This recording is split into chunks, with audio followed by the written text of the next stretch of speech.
Oleh karena itu, marilah kita menjalankan sunnah Nabi Muhammad SAW, yaitu sebuah ibadah yang agung yang bernama al-i'tikaf, yaitu i'tikaf. Beliau Rasulullah SAW jika datang 10 hari terakhir, maka beliau syadda mi'zarahu wa ayqadha ahlahu wa aqama lailahu.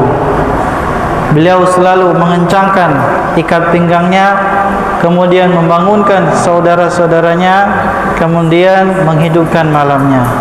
Ini menandakan bahwasanya Nabi kita Muhammad SAW bersungguh-sungguh di dalam menghadapi 10 hari terakhir di bulan Ramadan.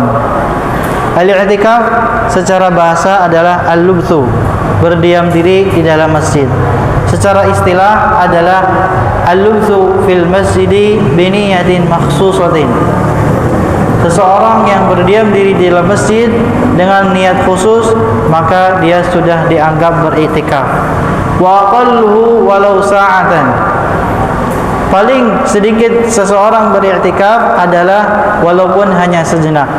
Jadi seseorang dikatakan i'tikaf ketika dia masuk ke dalam masjid, kemudian dia duduk membaca 1 halaman 2 halaman Al-Quran, atau dia berzikir kepada Allah Subhanahu wa taala, subhanallah walhamdulillah wala ilaha illallah, ataupun dia salat 2 rakaat di dalam masjid, itu sudah dianggapnya al-i'tikaf.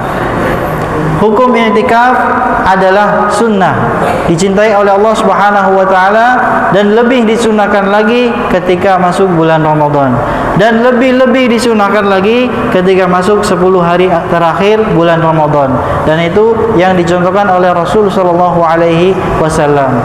Jadi i'tikaf adalah berdiam diri di dalam masjid dengan niat khusus untuk melakukan ibadah karena Allah Subhanahu wa taala. Kemudian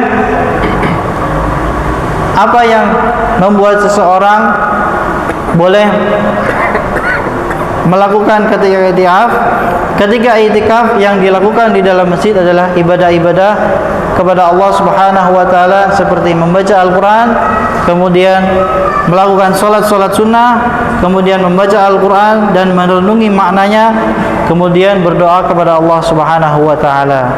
Maka itu adalah ibadah-ibadah yang disunahkan ketika melakukan i'tikaf.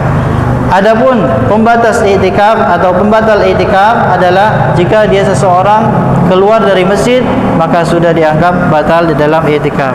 Adapun yang tidak membatalkan i'tikaf adalah seseorang memenuhi hajatnya seperti makan dan minum, boleh dia keluar dari masjid. Ketika dia ingin buang hajat, boleh dia keluar dari masjid. Ataupun seorang wanita yang haid, dia boleh keluar dari masjid. Kemudian setelah haidnya selesai, dia melanjutkan i'tikaf.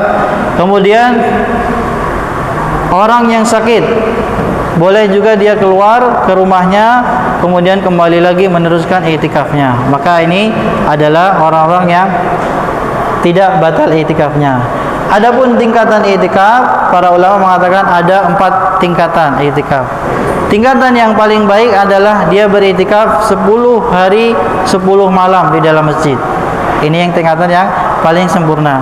Jika tidak bisa, maka dia memilih tingkatan yang kedua, yaitu beriktikaf selama malam hari saja.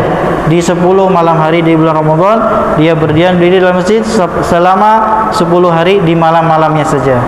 Tingkatan yang ketiga adalah dia beriktikaf di dalam masjid di malam hari saja dan di malam-malam yang ganjil saja. Dia datang ke masjid, jadi tanggal malam 21, malam 23, malam 25 dan seterusnya.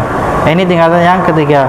Tingkatan yang keempat adalah dia datang untuk beriktikaf pada malam 27 saja. Jadi seseorang boleh siangnya mencari nafkah, siangnya berkegiatan,